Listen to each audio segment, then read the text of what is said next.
ঘোষণা করলাম এই প্রার্থী তালিকাটা হচ্ছে সম্ভাব্য। ত্রয়োদশ জাতীয় সংসদ নির্বাচনে বিএনপি জোট সঙ্গীদের প্রাধান্য দিতে ৬৩টি আসন ফাঁকা রেখেছে, যেখানে বাকি ২৩৭ আসনে নিজ দলের প্রার্থীরা মনোনয়ন পেয়েছে। দলের এ বিশেষ কৌশল শামিল করেছে দীর্ঘদিনের রাজনৈতিক সহযোগী ও ৩০টি জোটভুক্ত দলের নেতাদের প্রতি সম্মান ও সমর্থন।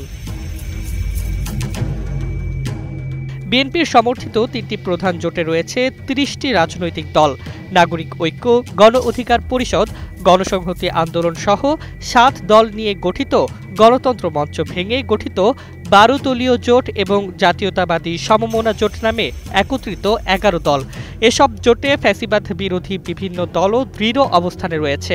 তবে জাতীয় নাগরিক পার্টি এখনও জোটে থাকার বিষয়ে কোনো সিদ্ধান্ত দেয়নি।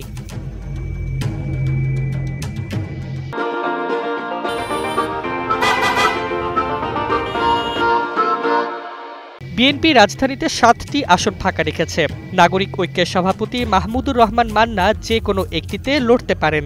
গণসংহতি আন্দোলনের প্রধান সমন্বয়কারী জোনায়েদ সাকি ব্রাহ্মণবাড়িয়া ৬, গণ অধিকার পরিষদের সভাপতি নুরুল হক নূর পটুয়াখালী ৩ ও সাধারণ সম্পাদক রাশেদ খান ঝিনাইদহ ২, জাতীয় দলের চেয়ারম্যান সৈয়দ এহসানুল হুদা কিশোরগঞ্জ ৫, জেএসটির আসম ও আব্দুর রব লক্ষ্মীপুর ৪ আসনে লড়াই করবেন বলে মনে করা হচ্ছে।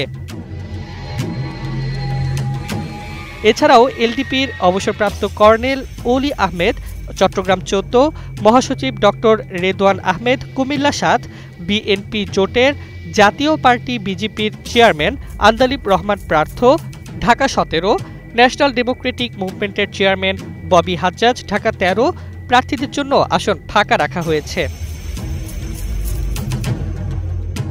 গত সোমবার গুলশানে বিএনপি চেয়ারপারসনের রাজনৈতিক কার্যালয়ে দলীয় মহাসচিব মির্জা ফখরুল ইসলাম আলমগীর এ তালিকা ঘোষণা করেন।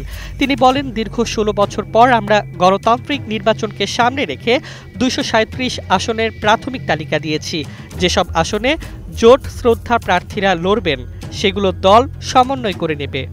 এরপরে আমাদের সঙ্গে যারা যুগপৎ আন্দোলন করেছেন সেই সমস্ত দলগুলোর সঙ্গে কথা বলে আমরা যে সমস্ত আমরা ঘোষণা করিনি সেগুলো। বিএনপি চেয়ারপারসন বেগম খালেদা জিয়া দিনাজপুর ৩, বগুড়া ৭ ও ফেনী ১ আসনে লড়বেন এবং ভারপ্রাপ্ত চেয়ারম্যান তারেক রহমান বগুড়া ৬ থেকে নির্বাচন করবেন বলে জানান মির্জা ফখরুল।